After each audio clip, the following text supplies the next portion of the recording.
High friends, good afternoon all of you. I hope friends আপনারা সকলে ভালো আছেন, আমরাও বেশ ভালো আছি। সো আজ হলো রবিবার 4th ফেব্রুয়ারি, আর এখন ঘুরতে বেঁচে গিয়েছে বেলা ওই 1টা কি 1:30টার মতো। এক্স্যাক্টলি টাইমটা বলতে পারছি না, কারণ ঘড়ি নেই এখন আমার কাছে। সো যাই হোক, ঠিক এখন থেকে আমি ব্লগটা কনফিডেন্স স্টার্ট করেছিলাম। অ্যান্ড আপনাদেরকে বলেছিলাম আজকে একটু বেরোবো রেহানকে নিয়ে, তো বেরিয়ে পড়েছি।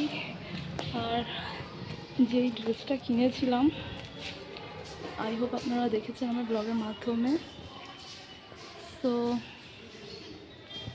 সেই ড্রেসটাই পরেছি। তো চলুন বাইরে গিয়ে আপনাদের সাথে কথা বলছি। প্রচণ্ড রোদ ঝলমলে একটা দিন।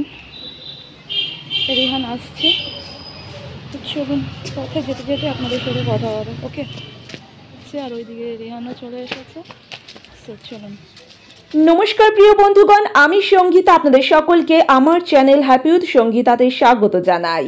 প্রিয় বন্ধুরা, এখন আমরা ধীরে ধীরে আমাদের গন্তব্য পথের দিকে ক্রমশ এগিয়ে চলেছি। আজ আমরা চলেছি হুগলি জেলার ব্যান্ডেলের অন্তর্গত লাহিড়ী বাবার আশ্রমটিতে। এই আশ্রমটিকে কিন্তু আধারালয়ও বলা হয়ে থাকে। যোগীরাজ শ্যামাচরণ লাহিড়ীর স্মৃতির উদ্দেশ্যে নির্মিত এই লাহিড়ী বাবার আশ্রমটি ব্যান্ডেলের দার্শনীয় স্থানগুলির মধ্যে অন্যতম। কলকাতার খুবই কাছে চিরসবুজে ঘেরা গ্রাম বাংলার এক মনোরম প্রাকৃতিক পরিবেশ বেষ্টিত লাহিড়ী বাবার আশ্রমটি হুগলি জেলার ব্যান্ডেলে রাজহাট গ্রামে 2003 সালে গড়ে উঠেছে। জাতি, ধর্ম, বর্ণ নির্বিশেষে সকল মানব জাতির জন্য লাহিড়ী বাবার এই আশ্রমটি উন্মুক্ত রয়েছে। শীতকালের যে কোনো একটি ছুটির দিনে কিংবা উইকেন্ডের যে কোনো হলিডেতে আপনারা অতি অনায়াসেই চলে আসতে পারেন লাহিড়ী বাবার এই আশ্রমটিতে।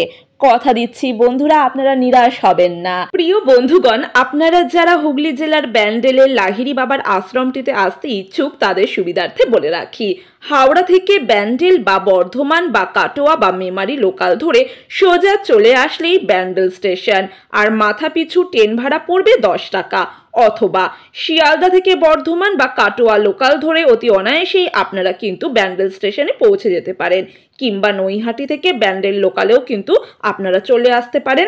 ব্যান্ডেল স্টেশনটিতে নেমে 1 নম্বর প্ল্যাটফর্ম দিয়ে হাঁটা পথে স্টেশনের বাইরে একটু এগিয়ে এলেই আপনারা অতি অনায়াসেই পেয়ে যাবেন টোটো কিংবা অটো। এই ক্ষেত্রে আপনাদের সুবিধার্থে বলে রাখি, অটোয় না উঠে বরং টোটো রিজার্ভ করে অতি অনায়াসেই এবং সোজা পথের মাধ্যমে আপনারা পৌঁছে যেতে পারেন হুগলি জেলার ব্যান্ডেলের রাজহাট গ্রামে অবস্থিত লাহিড়ী বাবার আশ্রমের গেটের একেবারে সন্নিকটে। আর আপনারা যারা নিজস্ব প্রাইভেট কারের মাধ্যমে আশ্রমটিতে আসতে ইচ্ছুক তারা কিন্তু অনায়াসেই আপনাদের প্রাইভেট কারটি নিয়ে চলে আসতে পারেন। আশ্রম প্রাঙ্গণের বাহিরে সুবিশাল গাড়ি পার্কিং এর সুব্যবস্থা রয়েছে। যারা আপনারা 4 চাকা নিয়ে আসতে ইচ্ছুক তাদের ক্ষেত্রে বলে রাখি, মাত্র 50 টাকার বিনিময়ে আপনারা আপনাদের প্রাইভেট কারটি এই পার্কিং এরিয়াতে রাখতে পারেন। এবং যারা বাইক নিয়ে আসতে ইচ্ছুক বাইক আরোহীদের ক্ষেত্রে বলে রাখি, আপনারা মাত্র 20 টাকার বিনিময়ে এই পার্কিং জোনে বা পার্কিং এরিয়াটিতে আপনাদের বাইকটি সুরক্ষিত রাখতে পারেন। আশ্রম প্রাঙ্গণটির বাহিরে বিভিন্ন প্রকার দোকানপাট রয়েছে, যেমন কিছু খাদ্য দ্রব্যের দোকানপাট রয়েছে, মুখরোচক খাবার থেকে শুরু করে চায়ের দোকান থেকে শুরু করে বিভিন্ন ধরনের খাবার আপনারা এখানে পেয়ে যাচ্ছেন। এছাড়াও রয়েছে টুকিটাকি জিনিসপত্রের ছোটখাটো দোকানপাটগুলি, যেমন ক্ষুদে সদস্যদের খেলনার দোকান রয়েছে ব্যাগের কালেকশনের কিছু দোকানপাট রয়েছে, আর্টিফিশিয়াল কালারফুল কিছু ফ্লাওয়ার্সের দোকানপাটগুলি, যেখান থেকে আপনারা আপনাদের মনের পছন্দ মতন টুকিটাকি জিনিসপত্রগুলি অতি অনায়াসেই কিনে নিতে পারেন। লাহিড়ী বাবার এই আশ্রমটিতে প্রবেশের পূর্বেই আপনাদেরকে জানিয়ে রাখি, লাহিড়ী বাবার এই আশ্রমটিতে প্রবেশ করতে কিন্তু কোনো প্রবেশ মূল্যের প্রয়োজন হয় না। আপনারা বিনামূল্যেই এই আশ্রমটিতে নির্দ্বিধায় প্রবেশ করতে পারেন। এবার চলুন প্রিয় বন্ধুগণ, আমরা লাহিড়ী বাবার আশ্রম প্রাঙ্গণটিতে ধীরে ধীরে প্রবেশ করি। আশ্রম প্রাঙ্গণটির প্রবেশ দ্বারে কংক্রিটের রাস্তা বরাবর রং বেরঙের আলপনা দিয়ে সুসজ্জিতভাবে সাজানো রয়েছে। কংক্রিটের রাস্তা বরাবর দুই প্রান্তে রয়েছে সুসজ্জিত দুটি হাতি, আর হাতি দুটির মাঝ বরাবর অর্ধবৃত্তাকারে লতানো গাছ দ্বারা বেষ্টিত রয়েছে। পাশাপাশি এই কংক্রিটের আলপনা দেওয়া রাস্তা বরাবর দুই প্রান্তে রয়েছে দুটি সুসজ্জিত হাতির স্ট্যাচু, আর হাতি দুটি স্ট্যাচুর মাঝ বরাবর অর্ধবৃত্তাকারে লতানো গাছ দ্বারা বেষ্টিত রয়েছে। দেখে মনে হচ্ছে সকল দর্শনার্থীদের আহ্বান জানাচ্ছে। সত্যি মনোমুগ্ধকর এক অপূর্ব দৃশ্য দেখলাম। আলপনাময় কংক্রিটের রাস্তা বরাবর একটু এগিয়ে এলেই চোখে পড়বে চিরসবুজে ঘেরা এক মনোরম প্রাকৃতিক পরিবেশে বেষ্টিত এই আশ্রমের প্রাকৃতিক সৌন্দর্যগুলি। রয়েছে সারি সারি রং বেরঙের সুসজ্জিত বাগিচাময় ফুলগুলি, গোলাপ, ডালিয়া, চন্দ্রমল্লিকা, হৃদয়ে যেন দোলা দিয়ে যায়।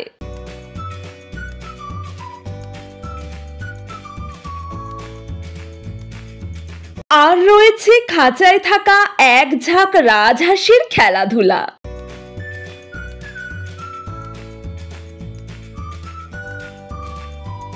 পুষ্পে পুষ্পে ভরা মনোমুগ্ধকর ফুলের বাগিচাখানি পেরিয়েই চলে এলাম মায়ের মন্দির প্রাঙ্গণে। এখানে রয়েছে মা জগদ্ধাত্রী দেবীর মন্দির। আসুন বন্ধুরা, মায়ের মন্দির প্রাঙ্গণে আমরা সকলে মিলে প্রবেশ করি এবং মা জগদ্ধাত্রীর কাছে আমরা সকলে করজোড়ে প্রার্থনা করি।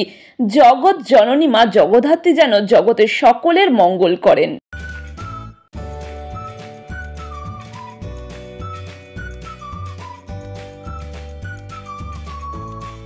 জগৎ জননী মা জগদ্ধাত্রী মায়ের মন্দির প্রাঙ্গণের সম্মুখেই রয়েছে দুর্গতি নাশিনী মা দুর্গার মূর্তিটি। মা দুর্গার এই চাল চিত্রখানি দেখে অন্তরে কল্পনা করে ফেললাম। কুমোরটুলি থেকে কাঁধে চড়ে ধুনাচি নাচ কাসর বাদ্য সহকারে মা দুর্গা চলেছে মণ্ডপ প্রাঙ্গণের দিকে। মা দুর্গার এই চাল চিত্রখানি দেখে ভারী মনে হচ্ছে শরতের দুর্গা পুজো বুঝি এলো বলে। আর তো মাত্র কয়েকটা মাস বাকি, তারপর কৈলাস থেকে আমাদের মত্তধামে আমাদের মা দুর্গা আসবে। মা দুর্গাকে যে আমরা উমা মা বলে ডাকি, উমা যে আমাদের ঘরের মেয়ে, আমাদের উমাকে নিয়ে আমরা কত হাসিতে মজাতে দিনগুলি কাটাবো এই ভেবেই মনকে সান্ত্বনা দিলুম। আর ওই দেখুন বন্ধুরা, আমাদের উমা মায়ের পানে কে আনাগোনা করছে। পেখম মেলে সে তার অপরূপ সৌন্দর্য বিস্তৃত করছে আমাদের এই প্রকৃতির কোলে। আর টার্কির এই রূপ পেখম মেলা সৌন্দর্য দেখে সকলেই কিন্তু মনোমুগ্ধ হয়ে তার ছবি তুলছে, কেউ বা ভিডিও তুলছে।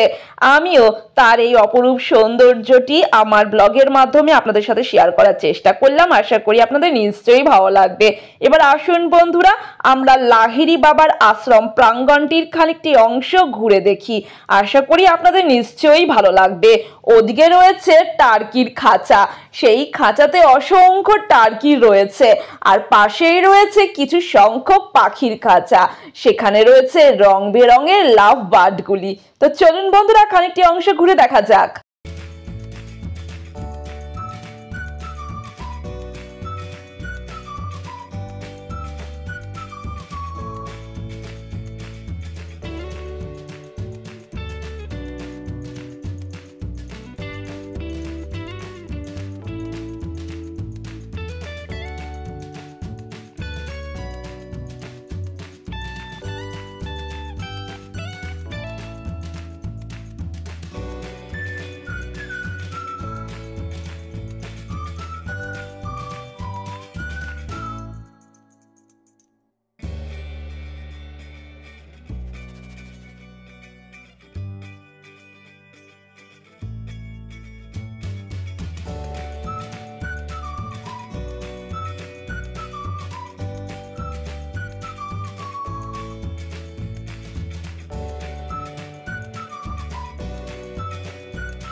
সারি সারি রং বেরঙের সুসজ্জিত ফুলের বাগিচাটির ঠিক উল্টো দিকেই রয়েছে এক চালার মাটির তৈরি জলধারা বেষ্টিত একটি শিব মন্দির। মূলত শিব মন্দিরটি মাটির তৈরি। শিব মন্দিরের ওপরের অংশটি বাহারি পাতা দিয়ে ছাউনি দেওয়া রয়েছে এবং ওপরের অংশের মাঝ বরাবর থেকে জলধারা প্রবাহিত হচ্ছে সমতল ভূমিতে এবং সেই জলধারা মন্দিরটির নিচের জলাশয়ে এসে মিশে যাচ্ছে। এবার চলুন প্রিয় বন্ধুগণ, আমরা ধীরে ধীরে মন্দির প্রাঙ্গণে প্রবেশ করি এবং দেবাদিদেব মহাদেবের দর্শন করি।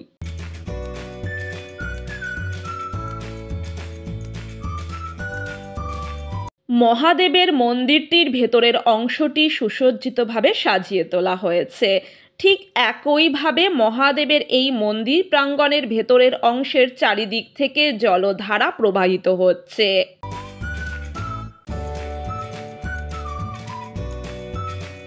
দেবাদিদেব মহাদেবের এই মন্দির প্রাঙ্গণে যে বেষ্টিত জলাশয়টি রয়েছে তার নিচে কিন্তু কচ্ছপ রয়েছে এবং পাশাপাশি রয়েছে বিভিন্ন ধরনের রং বেরঙের মাছগুলি।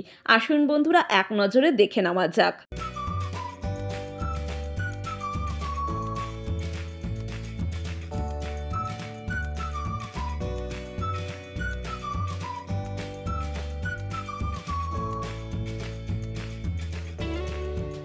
লাহিড়ী বাবার এই আশ্রমটির মূল প্রবেশদ্বারে অসংখ্য ছোট বড় মন্দির রয়েছে। মহাদেবের মন্দির সহ মা জগদ্ধাত্রী দেবীর মন্দির সহ রয়েছে লোকনাথ বাবার মন্দির, রয়েছে বিষ্ণু মন্দির।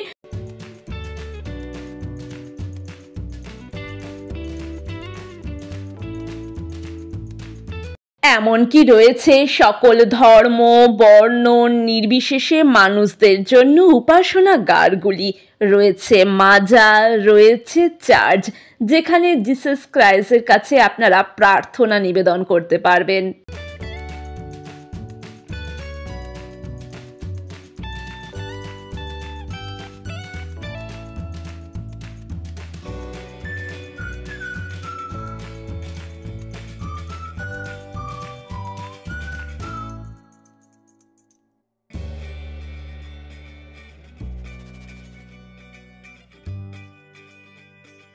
এক সাম্প্রদায়িক মহামিলনে গড়ে ওঠা এই মনোমুগ্ধকর অপূর্ব চির সবুজে ঘেরা এক মনোরম প্রাকৃতিক পরিবেশ, যা আপনাদের হৃদয় জয় করবেই করবে।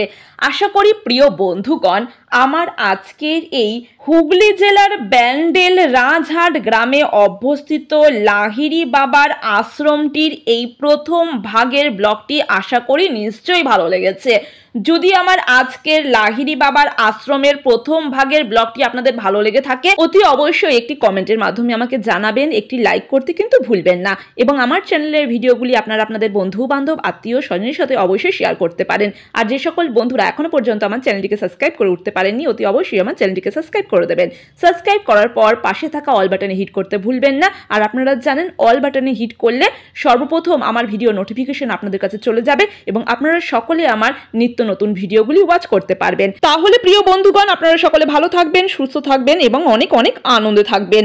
অতি শীঘ্রই লাহিড়ী বাবার আশ্রমের দ্বিতীয় ভাগ নিয়ে আমি আপনাদের সাথে সাক্ষাৎ করতে চলেছি। আজকের মতন এখানেই সমাপ্ত করলাম। Bye bye.